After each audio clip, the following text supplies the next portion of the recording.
चलिए स्टार्ट करते हैं आज का नया टॉपिक हमारा और टॉपिक है हमारा टिबली-चर्चिलर प्रिंसिपल ओके। अच्छा, हमने कंसंट्रेशन इफेक्ट पे लिया था कि कंसंट्रेशन का किस तरह से इफेक्ट होता है केमिकल इक्विलिब्रियम पर और उसके बाद जो है ना हम अब पढ़ेंगे इस चीज़ का इफेक्ट के प्रेशर का क्या इफेक्ट होता है प्रेशर का क्या इफेक्ट होता है केमिकल इक्विलिब्रियम पे, ओके? तो प्रेशर के बारे में पढ़ेंगे।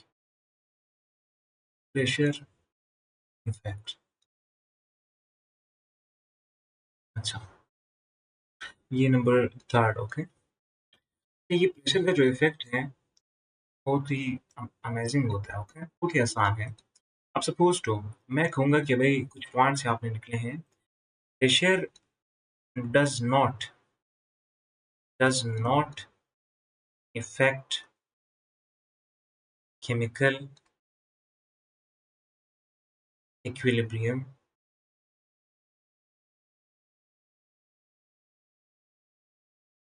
व्हेन किन-किन केसेज़ में भई प्रेशर इफ़ेक्ट नहीं करेगा एक केमिकल इक्विलिब्रियम पर? Number 1 number A case, okay? ए अच्छा, एक पॉइंट ये है कि भई इक्विलिब्रियम इज़ इन सॉलिड और लिक्विड स्टेट, ओके? जब इक्विलिब्रियम किस चीज़ में हो?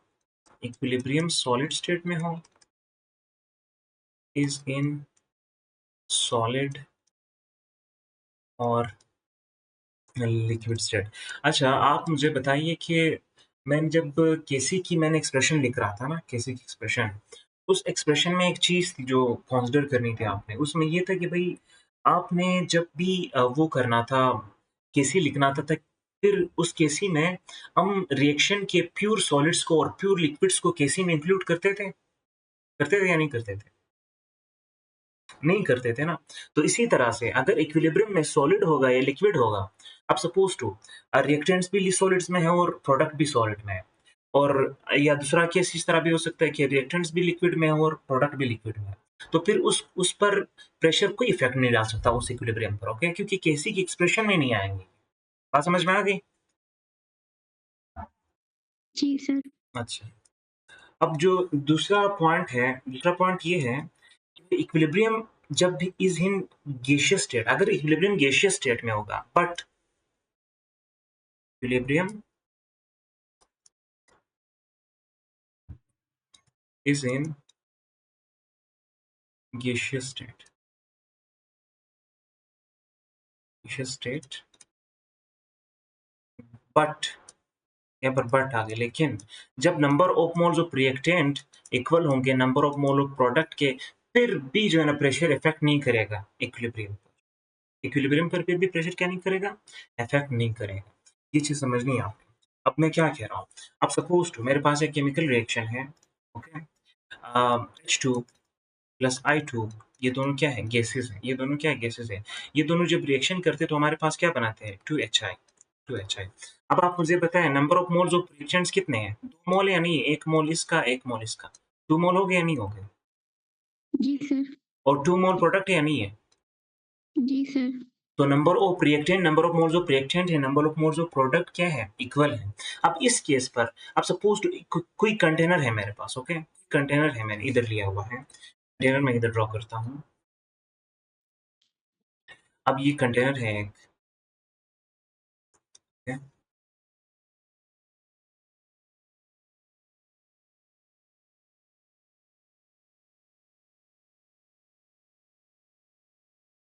अच्छा, इस कंटेनर में जो रिएक्टेंट है, वो बिल्कुल ही इक्वल है प्रोडक्ट के, ओके?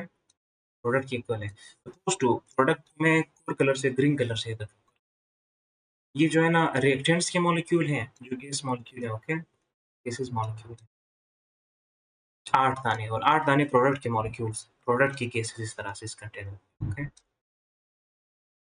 अब अगर इस कंटेनर पर यहाँ पर एक पिस्टन लगा हुआ है, ओके? एक पिस्टन लगा हुआ है। ये एक पिस्टन है, ओके? एक पिस्टन है। अगर इस पिस्टन को आप जो है ना दबाओगे, पिस्टन को दबाओगे तो क्या होगा? प्रेशर इंक्रीज़ होगा या डिक्रीज़ होगा भई? मुझे बताओ।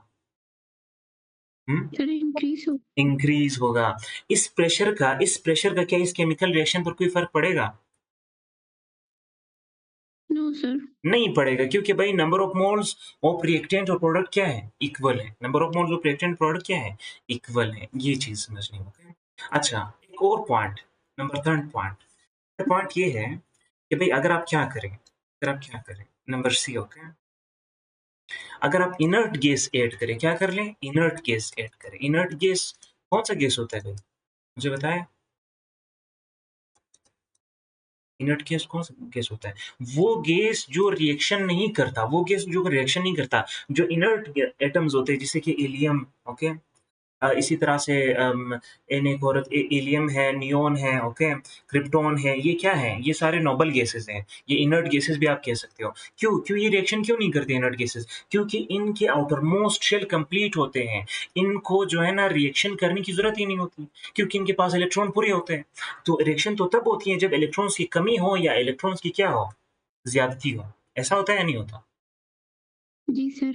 लेकिन इनर्ट गैसेज़ में जो है ना, ये केस नहीं होता, क्योंकि भई उनके शेल्स ही पूरे होते हैं। अब सपोज़ टू एक इनर्ट गैस है मेरे पास, ओके? एक इनर्ट गैस अब यहाँ पर मैंने एक इनर्ट गैस यहाँ पर इंसर्ट किया, ठीक है? अब सपोज़ टू यहाँ पर मैंने क्या कर दिया, यहाँ पर एक पाइप इंसर्ट कर दिया इस कंटेनर में और इस कंटेनर से मैं एक इनर्ट गैस इंसर्ट करता हूँ suppose to helium, H2 gas, helium gas, okay? HE2 gas, यहाँ से मैं इसको इंसर्ट करता हूँ। अच्छा ये हीलियम इधर आएगा ना इस तरह से गैसेज़ में, इस तरह से। हीलियम के गैसेज़ आ रखे हैं। अब आप मुझे बताएँ, क्या हीलियम के ऐड करने से इस वाले रिएक्शन पर कोई इफ़ेक्ट पड़ेगा या नहीं पड़ेगा?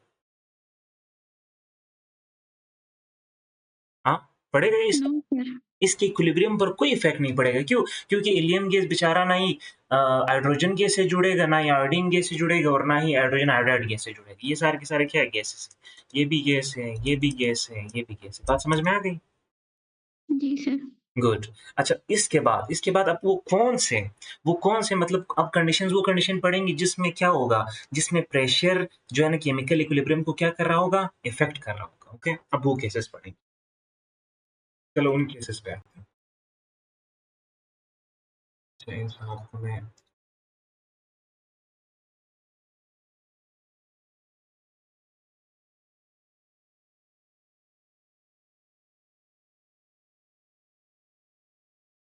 अच्छा हमने तो ये तो पढ़ लिया कि भई कब प्रेशर जो है ना वो इफ़ेक्ट नहीं करेगा रिएक्शन को, केमिकल इक्विलिब्रियम को। अब प्रेशर के वो इफ़ेक्ट जो है ना हम पढ़ेंगे जिसमें केमिकल इक्विलिब्रियम क्या कर रहा है? इफ़ेक्ट कर रहा है, असरअंदाज़ कर रहा है। अब नंबर 1 ओके, बट यहाँ पर लिखिए बट प्रेशर कैन ऐसा नहीं है कि प्रेशर इफ़ेक्ट नहीं करता केमिकल इक्विलिब्रियम को। Pressure can effect the chemical equilibrium. Pressure बिल्कुल केमिकल इक्विलिब्रियम को क्या कर सकता है? इफ़ेक्ट कर सकता है। व्हेन कब? व्हेन रिएक्शन एक केस ये है कि रिएक्शन किस चीज़ में होना चाहिए? Reaction is in gaseous state. Reaction gaseous state में होना चाहिए। अगर मैं रिएक्शन को लिक्विड या सॉलिड स्टेट में उनके रिएक्टेंट्स या प्रोडक्ट को ले लूँ, तो फिर क्या इफ़ेक्ट कर सकेगा प्रेशर? No sir. नहीं कर सकेगा। क्यों? क्योंकि भई प्रेशर प्योर जो है ना लिक्विड को और प्योर सॉलिड को हम किसी के एक्सप्रेशन में लिखते ही नहीं है, कंक्लूड करते ही नहीं है। ऐसा है या नहीं है? जी सर। बिल्कुल। When the reaction is in gaseous state ये कंडीशन होनी चाहिए कि भई रिएक्शन किस चीज़ में हो, रिएक्टेंट्स और प्रोडक्ट किस चीज़ में हो, गैसियस स्टेट। एक तो ये कंडीशन है, ओके? अच्छा, दूसरी एक और कंडीशन भी है जब जब number of moles of reactant equal ना हो, number of moles of product के। जब ये इक्वल ना हो, तब ही बात बनेगी। तब क्या बनेगा? बात बनेगी, ठीक है? तब बात बनेगी।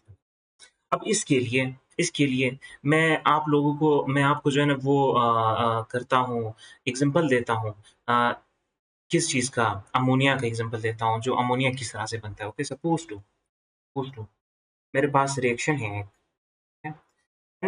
N2 गैस जब रिएक्शन करता है H2 गैस के साथ, 3 दाने हाइड्रोजन गैसेस के साथ, तो हमारे पास क्या बनता है? हमारे पास 2 दाने अमोनिया के मॉलिक्यूल 2 दाने क्या मिलते हैं? अमोनिया के मॉलिक्यूल्स। अमोनिया के जो है ना मॉलिक्यूल्स मिलते हैं। अच्छा, ये भी गैसियस स्टेट में है, ये भी गैसियस स्टेट में है, ये अमोनिया भी किस स्टेट में है यहाँ पर? बोले भैया, ये गैसियस स्टेट में, ओके? ये तीनों के रिएक्शंस भी गैसियस स्टेट में और प्रोडक्ट भी किस स्टेट में? Gaseous state. एक तो एक कंडीशन हमारी पूरी होगी या नहीं होगी? अगर अगर प्रेशर इफेक्ट करेगा तो एक ही कंडीशन है ना? जी सर। अच्छा, दूसरी कंडीशन क्या है? अब आप मुझे बताइए, दूसरी कंडीशन ये है जो मैंने बताई थी कि number of moles of reactant equal नहीं होने चाहिए number of moles of product के। मुझे बताओ number of moles of reactants कितने हैं? सर प्रोडक्ट में 2 हैं और रिएक्टेंट में 3। 3 नहीं है, 4 है, एक ये इधर भी 1 है। एक को हम लिखते नहीं है, वैसे 1 होता है। N2 भी 1 है ना, 1 मोल है, ओके? जी सर। ये 3 ये है, 1 ये है, ओके? ज़रूरी नहीं कि मैं 1 इधर लिखूँगा फिर आप कहेंगे सर इधर भी 1 मोल है। भई एक एक में हम लिखते नहीं है। आपने देखा है कि भई H2 plus I2 is equal to 2HI हम इस तरह से लिखते हैं, इस तरह से नहीं लिखते। 1 इसके साथ इंक्लूड नहीं करते। 1 वैसे ही होता है, 1 वैसे ही होता है हाइड्रोजन मॉलिक्यूल के साथ, ओके? ये चीज़ आपने जी याद सर। समझनी है। अच्छा, ये अब यहाँ पर 4 मोल हैं, यहाँ पर कितने हैं? 2 मोल, 2 मोल। अच्छा, अब दोनों हमारे पास क्या हो गए कंडीशंस पूरे हो गए। अगर प्रेशर इफेक्ट करेगा तो 2 कंडीशन पूरे होने चाहिए। एक number of moles of reactant equal नहीं होने चाहिए number of moles of product के। यहाँ पर इक्वल नहीं है, यहाँ पर 4 मोल, यहाँ पर 2 मोल। और दूसरी बात ये है कि रिएक्शन किस चीज़ में होना चाहिए? गैसियस स्टेट में होना चाहिए, गैसियस स्टेट। अच्छा, ये दोनों कंडीशंस हमारे पास क्या हो गए? पूरे हो गए। अब आते हैं इसके इफेक्ट को पढ़ते हैं कि क्या किस्सा होता है। अब मैं गालिब की उर्दू थोड़ी लिखता हूँ। मिर्ज़ा गालिब को जानते हो आप लोग? शायर है ना? अब उसकी जो है जी ना सर। शायरी मैं कुछ लिखता हूँ कि भाई अगर अगर प्रेशर बढ़ाओगे अगर प्रेशर बढ़ाओगे तो इक्विलिब्रियम ज़्यादा मिकदार से कम मिकदार की तरफ जाएगी। अच्छा, एक ये मिर्ज़ा गालिब साहब ये एक बात कहता है और दूसरी बात जो कहता है वो ये है कि भई अगर यस, यस।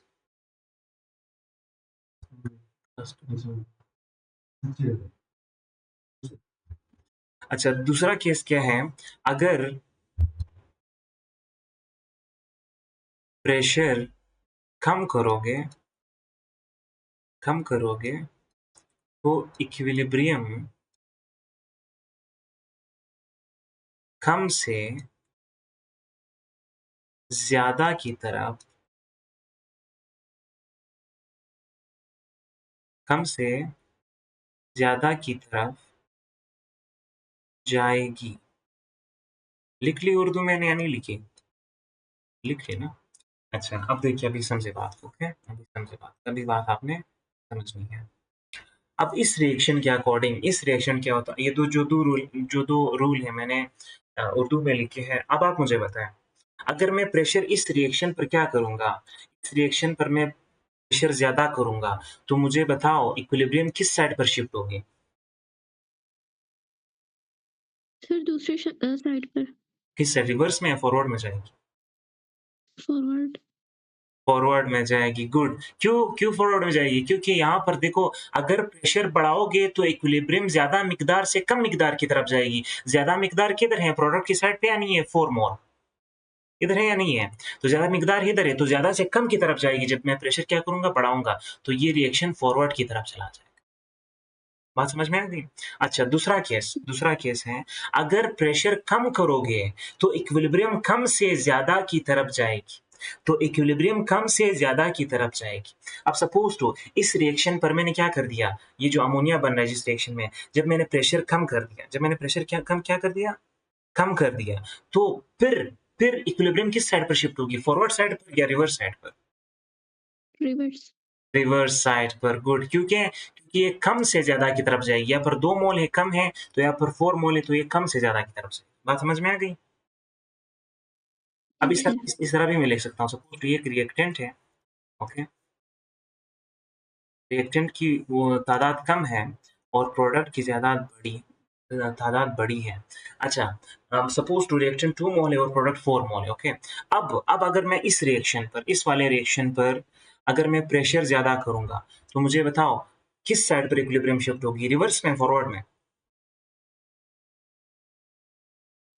हाँ, सर रिवर्स में। रिवर्स में। अच्छा, अगर मैं प्रेशर कम करूँगा फिर कहाँ पर shift? Sir forward. Forward, good, ये चीज़, ओके। अच्छा, इसके बाद जो चीज़ है, क्या मुझे बताओ, क्या केसी का कोई इफ़ेक्ट होता है? केसी का इफ़ेक्ट होता है जब प्रेशर आप ज़्यादा करते हो या कम करते हो, तो क्या केसी पर प्रेशर का कोई इफ़ेक्ट होता है इक्विलिब्रियम कांस्टेंट पर? हाँ, जी सर होता है। नहीं होता। इक्विलिब्रियम कांस्टेंट पर सिर्फ़ और सिर्फ़ प्रेशर का इफ़ेक्ट होता है। सॉरी, प्रेशर का नहीं, टेम्परेचर का इफ़ेक्ट होता है। ना प्रेशर का होता है, ना वॉल्यूम का होता है, ना कंसंट्रेशन का होता है, ओके? जी सर। ये चीज़, ये इंट्रोड्यूस्ड पॉइंट ऑफ व्यू से बहुत इंपॉर्टेंट पॉइंट है कि भई KC will not be affected, okay? अच्छा, अब आते हैं कैटलिस्ट इफ़ेक्ट पर। कैटलिस्ट, जब आप कैटलिस्ट है क्या? मुझे बताएँ आप? सर वो केमिकल जो स्पीड अप करते हैं केमिकल रिएक्शंस को। गुड, कैटलिस्ट ठीक है, ओके? कैटलिस्ट इफ़ेक्ट कौन करती है? फोर्थ इफ़ेक्ट है कैटलिस्ट इफ़ेक्ट। अच्छा,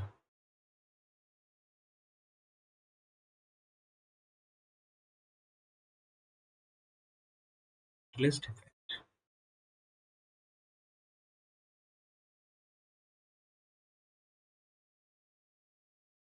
लिख लें कि भई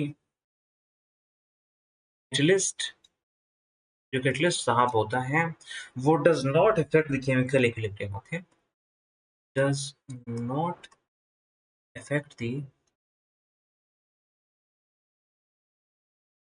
chemical equilibrium। ये केमिकल इक्विलिब्रियम को क्या नहीं करता? अफेक्ट नहीं करता, okay?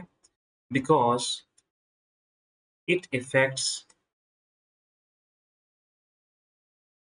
both sides you equally।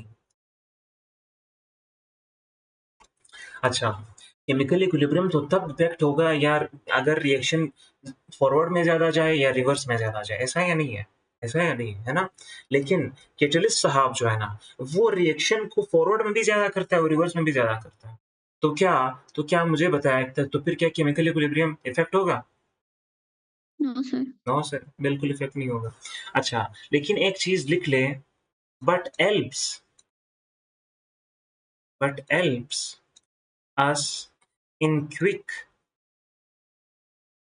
Arrival of chemical equilibrium.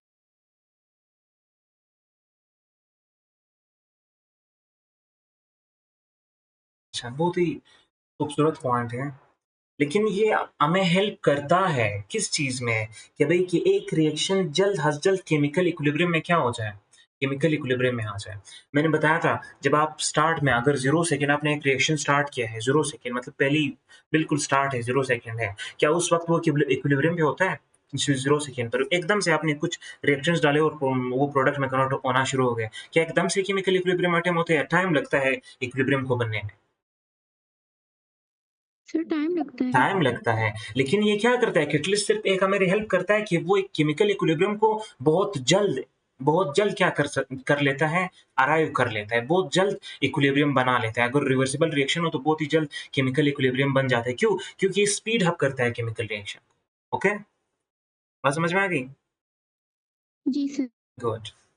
अच्छा, उसके बाद अब जो है ना एक और हम पढ़ेंगे a application of chemical equilibrium, okay. Application chemical equilibrium का एप्लीकेशन क्या है इंडस्ट्री में? कारखानों में किस तरह से केमिकल इक्विलिब्रियम को हम अप्लाई कर सकते हैं, इससे हम फ़ायदा उठा सकते हैं। हमारी ज़िंदगी में हम बहुत ज़्यादा चीज़ें पढ़ते हैं, लेकिन चीज़ें वो करामत होती है जब उन जिन चीज़ों को हम क्या कर सकें, अपनी ज़िंदगी में या अपनी प्रोडक्टिविटी में क्या कर सकें, उसको इस्तेमाल कर सकें। ऐसा है या नहीं है? वैसे मैं दुनिया भर की किताबें पढ़ता रहूँ, लेकिन अगर मैं कुछ ख़ास काम, कोई फ़ायदा ना उठाऊँ उनसे, तो क्या वो इल्म फ़ायदेमंद होगी? हुँ? बताएँ? No sir. नहीं होगी ना। तो इसी वजह से ये केमिकल इक्विलिब्रियम जो है ना, ये साइंटिस्ट ने यूज़ किया इंडस्ट्रीज़ में, कारखानों में, ताकि इंडस्ट्रीज़ में जो प्रोडक्ट्स बनते हैं, जो अमोनिया बनता है या कोई और चीज़ बनती है, उसको जो है ना क्या कर सकें वो लोग, उससे फ़ायदा उठा सकें, उनके उन रिएक्शंस को आसान बना सकें। तो चलो पढ़ते हैं synthesis of ammonia by Haber process. ये एक एप्लीकेशन है केमिकल इक्विलिब्रियम का जो कि इंडस्ट्री में है, तो इसको हम पढ़ते हैं। Synthesis of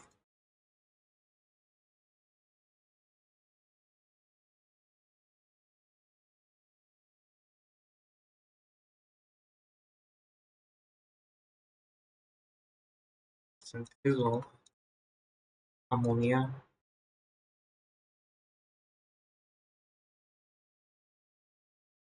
bye Ebers process. Okay,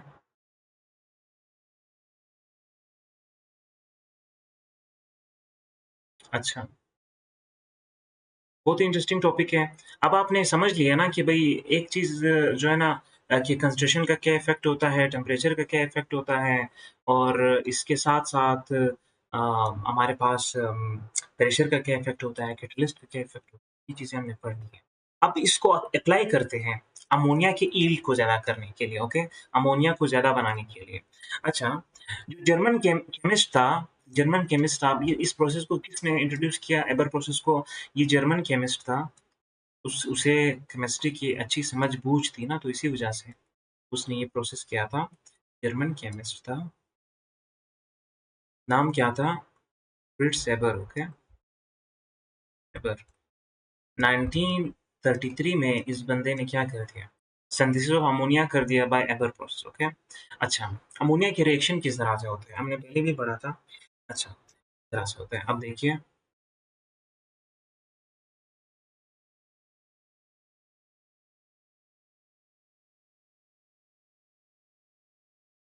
ammonia की रिएक्शन ये है, भई एक आप नाइट्रोजन गैस ले लो, ओके? उसको रिएक्ट कराओ 3 दाने हाइड्रोजन गैसेस के साथ, ठीक है? और फिर बदले में हमारे पास क्या बनता है? अमोनिया बनता है या नहीं बनता? NH3 बनता है, ओके? NH3 कितने मॉलिक्यूल्स ऑफ NH3 बनते हैं? 2 मॉलिक्यूल्स ऑफ NH3 बनते हैं, ओके? 2 मॉलिक्यूल्स ऑफ NH3 बनते हैं। तो मैं चौथा लिखूँ NH3। अच्छा, और ये रिएक्शन क्या होता है? एक्ज़ोथर्मिक होता है। चेंज इन एंथैल्पी क्या होता है? ये हमारे पास होता है -92.4 6 किलो जूल, ओके? इतना होता है। अच्छा, ये इसका रिएक्शन हो गया। अब अगर मैं क्या चाहूँ, मैं तो ये चाहूँगा ना कि अमोनिया को मैं बना दूँ। अमोनिया खाद होता है, ओके? जो हमारे पास हम दरख्तों को जो खाद डालते हैं ना, जो लोग बागबान होते हैं या जिन लोगों की एग्रीकल्चर फील्ड्स होते हैं, खेत होते हैं, वो लोग क्या करते हैं, खाद डालते हैं। तो अमोनिया जो है ना बहुत ही अ, महँगी चीज़ है और इसको फिर ये लोग फ़रोख्त भी कर सकते हैं, जो इंडस्ट्रीज़ में बनता है, तो इंडस्ट्रीज़ वाले इसको फ़रोख्त करते हैं। तो इंडस्ट्रीज़ वाले तो यही चाहेंगे कि अगर आप नाइट्रोजन गैस और हाइड्रोजन गैस को रिएक्ट करा रहे हो, तो वो तो यही चाहेंगे कि भई बहुत ही ज़्यादा अमोनिया में बन जाए ना, जितना ज़्यादा अमोनिया बनेगा उतना ही ज़्यादा इंडस्ट्री वालों को फ़ायदा होगा, कारखाने वालों को फ़ायदा होगा। ऐसा है या नहीं है? जी सर। और जितना जल्दी बन सके उतना भी फ़ायदा है उनका। जल्दी बनना और ज़्यादा बनना, इंडस्ट्री वालों का क्या है ये इंटरेस्ट है कि भई अमोनिया जल्दी बन जाए, टाइम ना लगे अमोनिया में और ज़्यादा बन जाए। तो अब वो क्या करेंगे, वो तरीके ढूँढेंगे, ways to maximize yield of ammonia, कि वो तरीके ढूँढेंगे कि अमोनिया की यील्ड को क्या कर सकें, ज़्यादा कर सकें। तो चलो इस वेज़ को हम पढ़ेंगे, वेज़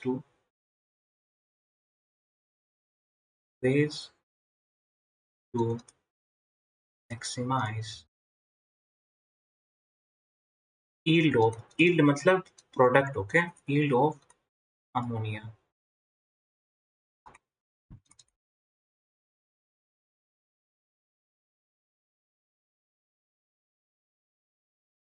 कौन-कौन से वेज़ हो सकते हैं कि हम अमोनिया की yield को क्या कर सकें? ज़्यादा कर सकें। कौन से वेज़ होते हैं? नंबर 1 तरीका क्या है? मैं थोड़ा नीचे कर, अच्छा, नंबर 1,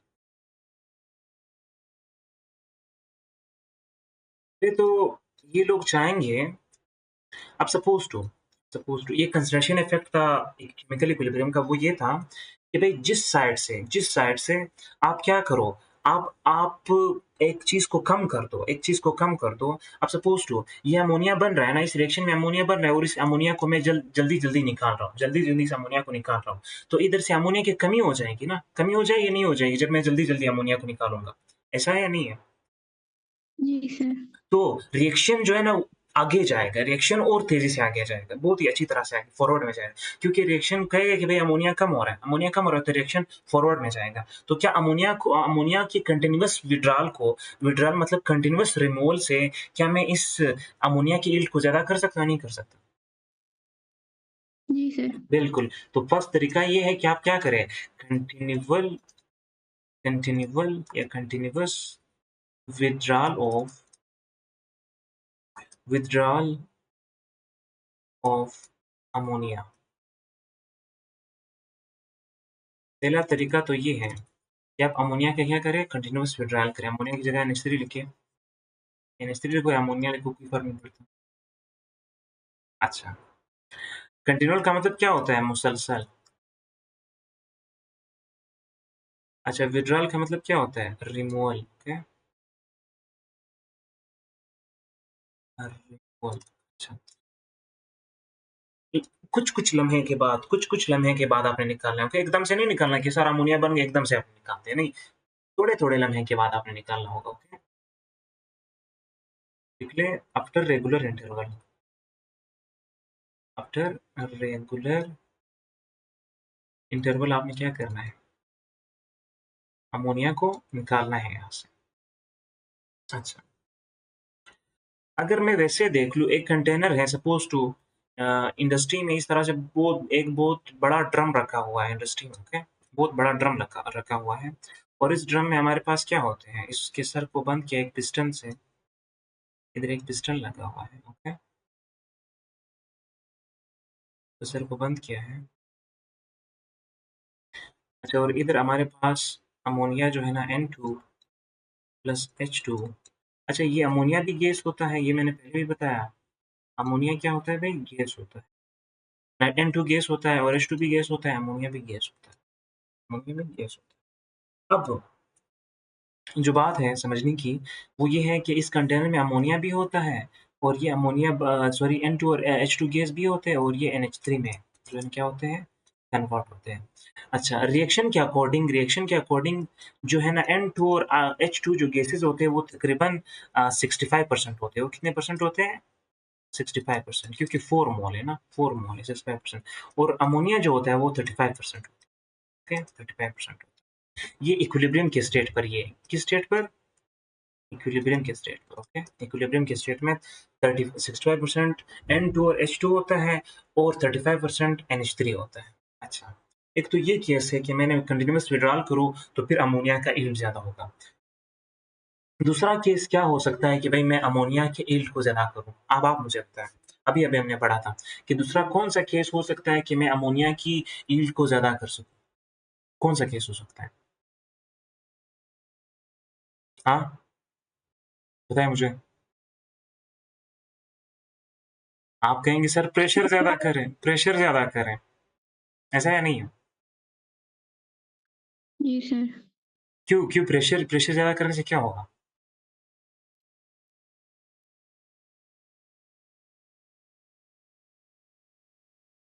हाँ, आप कहेंगे सर प्रेशर ज़्यादा करने से इफ़ेक्ट होगा। प्रेशर ज़्यादा करने से इफ़ेक्ट होगा किस तरह से? आप कहेंगे सर 4 मोल प्रोडक्ट्स के हैं और 4 मोल रिएक्टेंट्स के और 2 मोल प्रोडक्ट्स के हैं। अगर मैं प्रेशर ज़्यादा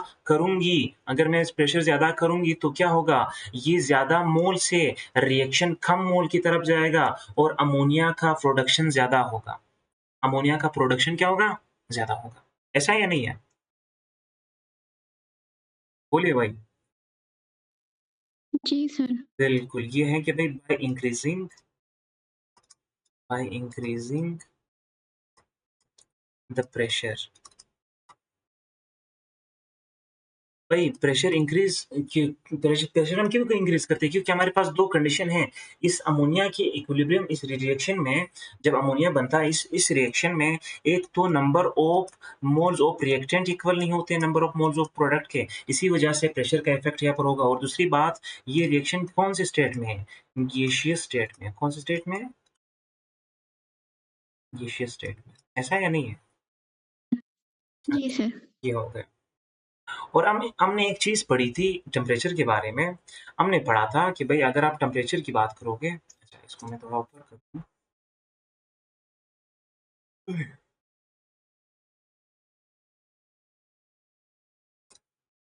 अच्छा, हमने ये पढ़ा था जब आप प्रेशर को क्या करते हो? इंक्रीज़ करते हो। प्रेशर क्या करते हो? इंक्रीज़ करते हो। सॉरी प्रेशर को नहीं टेम्परेचर को। टेम्परेचर को अब एक रिएक्शन में लिखूँगा फिर मैं आपको समझाऊँगा, ओके? तीसरा केस ये हो सकता है कि आप क्या करें? बाय डिक्रीज़िंग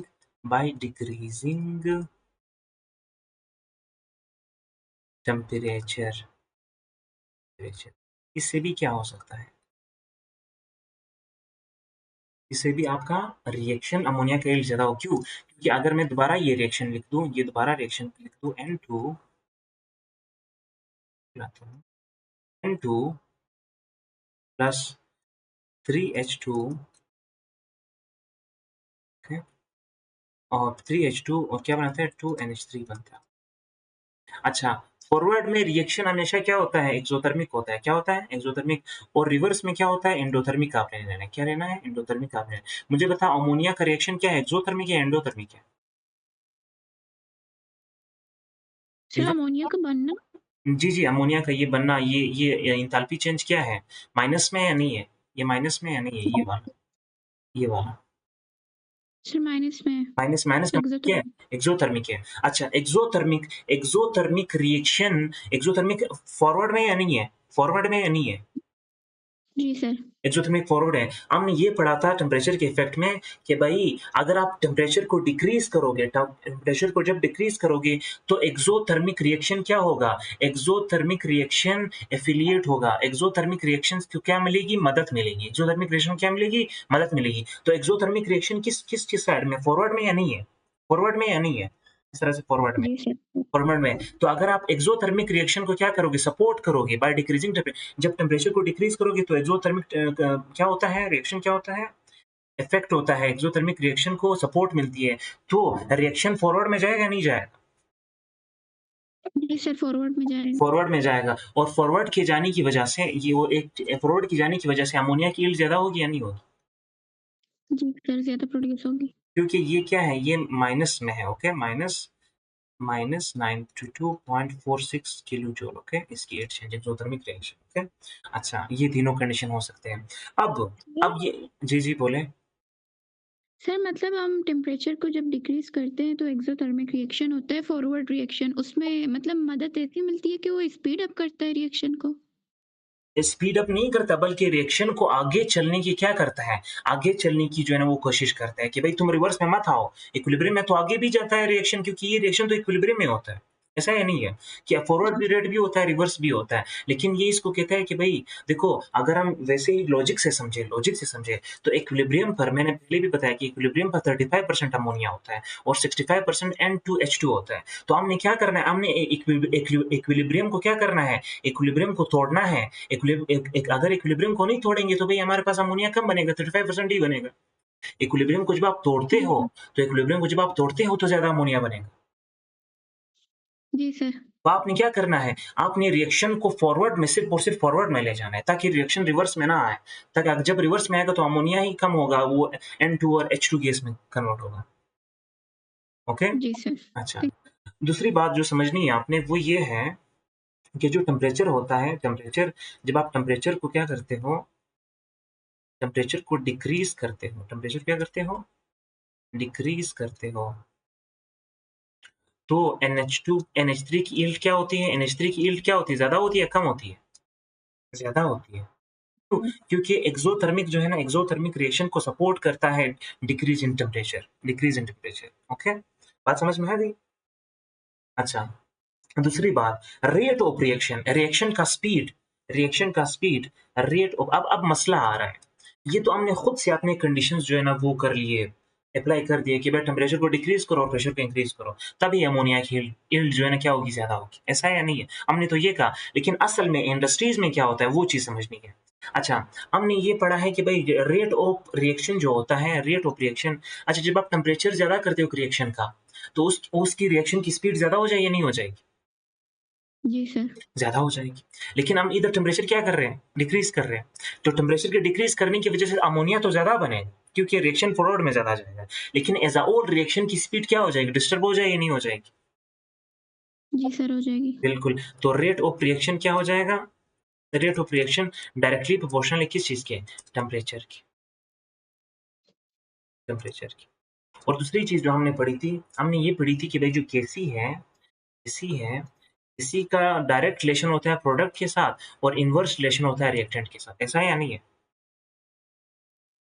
जी सर। ऐसा ही है। अच्छा, तो मतलब किसी का डायरेक्ट रिलेशन है किस चीज़ के साथ? प्रोडक्ट के साथ। अच्छा, इफेक्ट ऑफ अब लिख लो effect of temperature on KC. Effect of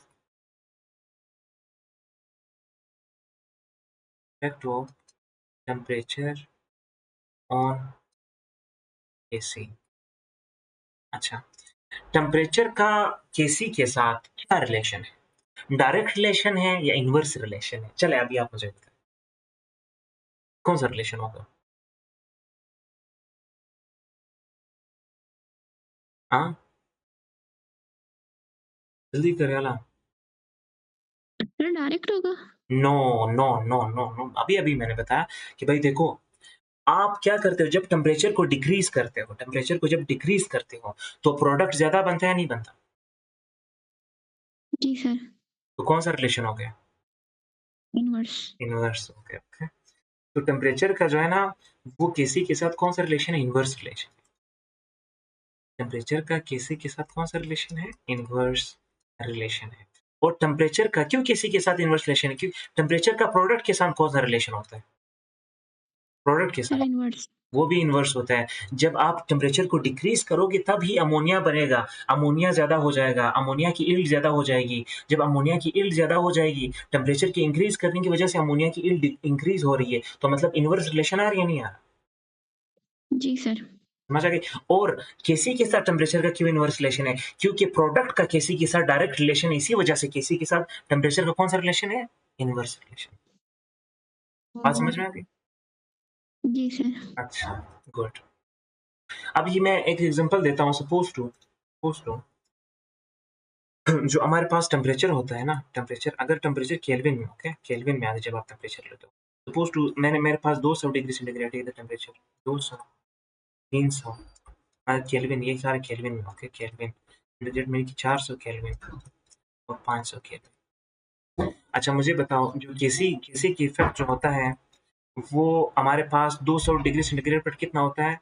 200 degree centigrade का इफ़ेक्ट जो होता है वो इसकी वैल्यू होती है 7.17 मल्टीपल 10 पावर 15 और टेम्परेचर के इंक्रीज़ करने की वजह से केसी की वैल्यू डिक्रीज़ होगी या इंक्रीज़ होगी? इंक्रीज। टेम्परेचर के इंक्रीज़ करने की वजह से केसी की वैल्यू इंक्रीज़ होगी या डिक्रीज़ होगी? नहीं, टेम्परेचर की इंक्रीज करने की वजह से डिक्रीज होगी। डिक्रीज़ होगी, इन्वर्स रिलेशन है ना? तो मैंने टेम्परेचर साहब केल्विन जब ज़्यादा कर रहे थे उसकी वैल्यू क्या हो जाएगी? डिक्रीज़ हो जाएगी।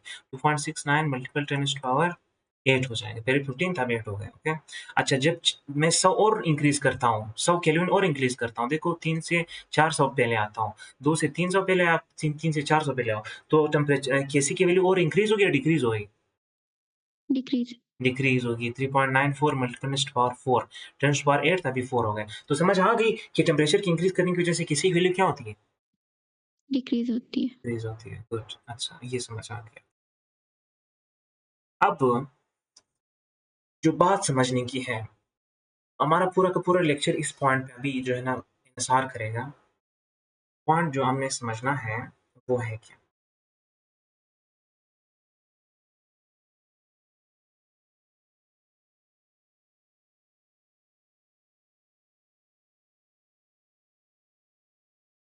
अच्छा पॉइंट ये है, अगर आप अमोनिया को क्या करना अमोनिया की यील्ड को ज़्यादा करना चाहते हो, अमोनिया की यील्ड को ज़्यादा करना चाहते हो, मैक्सिमम यील्ड ऑफ अमोनिया अगर आप लेना चाहते हो ना, मैक्सिमम यील्ड ऑफ अमोनिया अगर आप लेना चाहते हो, तो इधर लिख लें for maximum yield of ammonia, maximum yield of NH3 आप क्या करोगे? आपको तो चाहिए अगर आप 100% अमोनिया सिर्फ़ और सिर्फ़ आपको आप क्या चाहते हैं कि अमोनिया में मुझे 100% मिल जाए, क्या मिल जाए मेरे पास? ये क्या हो रहा है?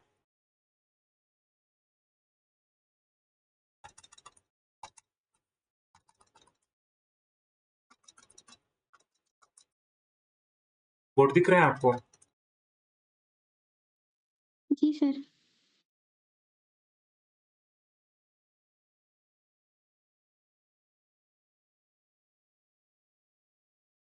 अच्छा, यील्ड ऑफ अमोनिया अगर आप क्या करना चाहते हो कि आप कहें कि भई बिल्कुल 100% ही हो जाए, 100% ही मुझे यील्ड मिल जाए, तो आपने क्या करनी है? तो आपने क्या करना है एक तो आपने प्रेशर को हाई करना है, ऐसा या नहीं है? हाई प्रेशर आपने लेना है, टेम्परेचर को हाई करना है और दूसरी बात आपने क्या करनी है? टेम्परेचर को लो करना है, ऐसा है या नहीं है? जी सर। तो जो अगर हम बिल्कुल 100% यील्ड ऑफ अमोनिया चाहते हैं, तो हमने प्रेशर को कितना लेना है? 1000 एटीएम लेना है। कितना लेना है? 1000 एटीएम और टेम्परेचर को कितना लेना है? 200 डिग्री सेंटीग्रेड। 200 डिग्री सेंटीग्रेड वैसे तो आपको ज़्यादा टेम्परेचर लग रहा होगा, लेकिन इंडस्ट्रीज़ में ये टेम्परेचर लो होता है। इंडस्ट्रीज़ में जो है ना वो 1000 तक टेम्परेचर भी होता है, 2000 तक भी होता है। बात समझ में आ गई? तो ये इंडस्ट्रीज़ के मुताबिक फिर भी लो है, फिर भी क्या है? लो है। अगर मैं ये करूँगा, ये 2 कंडीशंस लूँगा कि मुझे 100% अमोनिया होगा या फिर एक क्या है, एक फिर हमारे पास ख़ामी है। ख़ामी क्या है कि जब आप टेम्परेचर को लो लेते हो और प्रेशर को हाई करते हो, तो फिर हमारे पास अमोनिया तो ज़्यादा बनेगी, लेकिन अमोनिया की बनने की स्पीड बहुत ज़्यादा कम होगी। अगर आप चाहते हो कि मेरे पास 1 टन अमोनिया बने, तो आपने 10 दिन इंतज़ार करना होगा। कौन पागल जो है 10 दिन इंतज़ार करेगा? क्या इंडस्ट्रीज़ वाले 1 टन अमोनिया के लिए 10 दिन इंतज़ार कर सकेंगे? No sir. नहीं कर सकेंगे।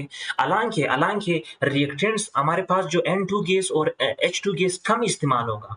N2 और H2 कम इस्तेमाल होगा, अमोनिया भी ज़्यादा बनेगा, लेकिन टाइम जो है ना वो ज़्यादा आएगा। तो ये क्या है इसकी एक ख़ामी है इसकी कि भई रेट ऑफ रिएक्शन क्या हो जाएगा? Rate of reaction is very slow. अब यहाँ पर फिर rate of reaction very slow होगा। ये मसला आ रहा है, ये मसला आ रहा है।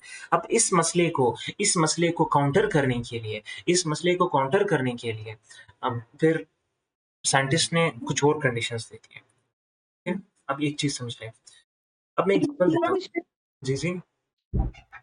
सर क्लास कब खत्म होगी? क्लास बस ये सिर्फ़ थोड़ा टॉपिक रहता है फिर खत्म हो जाएगा। ठीक है? जी अच्छा, सर। जी। एक चीज़ समझ लें आप कि भई टाइम कितना हो गया है क्लास का? 1 मिनट में देख लूँ। सिर्फ 40 हो गए हैं, 40 मिनट। 1 मिनट। रिकॉर्डिंग कितनी मिनट की चल चल पड़ी है? अच्छा 43 मिनट्स हो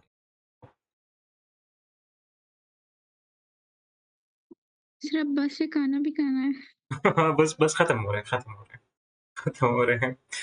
अच्छा बात समझे, बात ये है कि भई सपोज़ टू इससे ये अभी तो 2-3 पॉइंट ही रहते हैं। सपोज़ टू अब मैं एग्ज़ाम्पल देता हूँ आपको। एक एक मज़दूर है, ओके? एक मज़दूर है। उस मज़दूर को कहा जा रहा है कि आपने क्या करना है, ईंट उधर पड़े हुए हैं, ओके? एक एक ट्रक ईंट पड़े हुए हैं। उस मज़दूर को ये मज़दूरी दी जाती है कि आपने ये ईंट इस जगह से दूसरी जगह ले जानी है। ये ईंट घर के बाहर पड़े हो, अपने घर के अंदर ले जाना है। अब वो मज़दूर बेचारा क्या करता है, गाड़ी को फुल भर देता है। गाड़ी को क्या कर देता है, जो आग की लड़ी होती है उसको फुल भर देता है, और जब वो भरता है, जब गाड़ी भरी होगी तो वो उसकी स्पीड भी तो आहिस्ता-आहिस्ता चलेगा ना, एहतियात-एहतियात से, फिर वो घर में जो है ना वो गाड़ी जो है ना ईंट की खाली करे, ऐसा या नहीं है? जी सर। तो वो क्या करता है, वो एक ही बार में 150 ईंट गाड़ी में रखता है, आग की रेहड़ी में, और घर जो है ना वो पहुँचाता है, घर पहुँचाता है। जब घर का मालिक निकल आता है कि भई तुम क्या कर रहे हो? तुम तो इतने स्लो चल रहे हो, तुमसे ये काम नहीं होगा, इसको इस तरह करो, कम ईंट डाला करो, और क्या करो, और फिर जो है ना वो क्या करो, घर लाया करो, ताकि स्पीड आपकी ज़्यादा हो जाए, ओके? तो वो मज़दूर क्या करता है, उसे भी गुस्सा आ जाता है। वो मज़दूर फिर 4 ईंट, सिर्फ़ और सिर्फ़ 4 ईंट जो है ना गाड़ी में डालता है, और भागता है घर को, और घर में फेंक देता है। फिर घर का मालिक निकल आता है कि भई तुम क्या कर रहे हो? सिर्फ़ और सिर्फ़ 4 ईंट उठा रहे हो।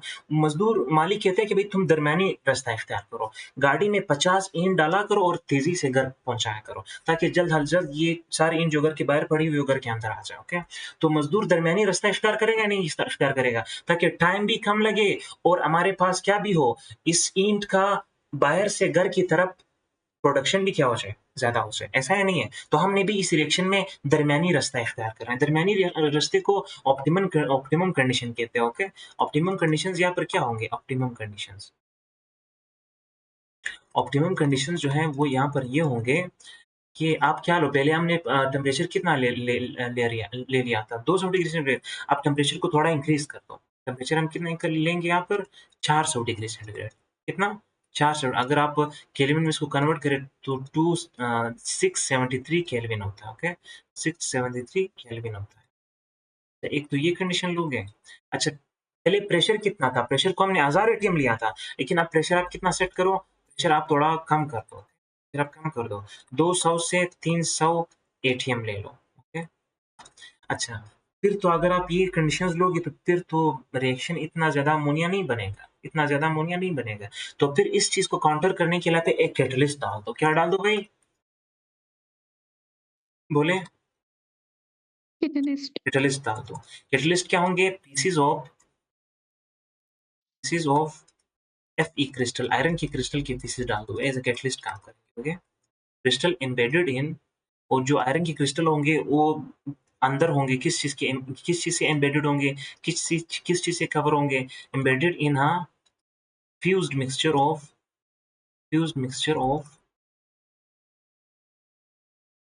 MgO, Al2O3 and SiO2। जब आप ये कंडीशंस लोगे, तो फिर अमोनिया की यील्ड भी ज़्यादा होगी, और हमारे पास रिएक्शन की स्पीड भी क्या होगी? ज़्यादा होगी। बात समझ में आ गई? अच्छा, अभी सिर्फ़ और सिर्फ़ कुछ लास्ट पॉइंट है, वो ये है कि अमोनिया जो है ना, वो हमारे पास 80% जो अमोनिया है ना, वो हम तकरीबन एज़ अ फर्टिलाइज़र्स, खाद के तौर पर यूज़ करते हैं, और millions of ton, okay? 1 ton जो है ना कितना भारी होता है, लेकिन दुनिया में मिलियंस ऑफ टन जो है ना, वो क्या बनते हैं, हर साल अमोनिया बनता है, इस प्रोसेस के ज़रिए, एबर प्रोसेस के ज़रिए। तो ये प्रोसेस इसी वज़ह से इम्पोर्टेंट था, हमने पढ़ा था, इससे हमें जो है ना वो इफ़ेक्ट भी समझ आ गए कि केमिकल इक्विलिब्रियम पर प्रेशर का, टेम्परेचर का क्या इफ़ेक्ट होता है। तो ये था आज का हमारा लेक्चर। अब जो है ना सिर्फ़ एक चीज़ है,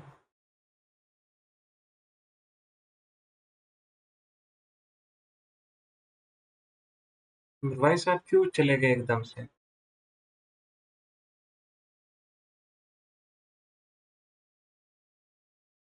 1 मिनट,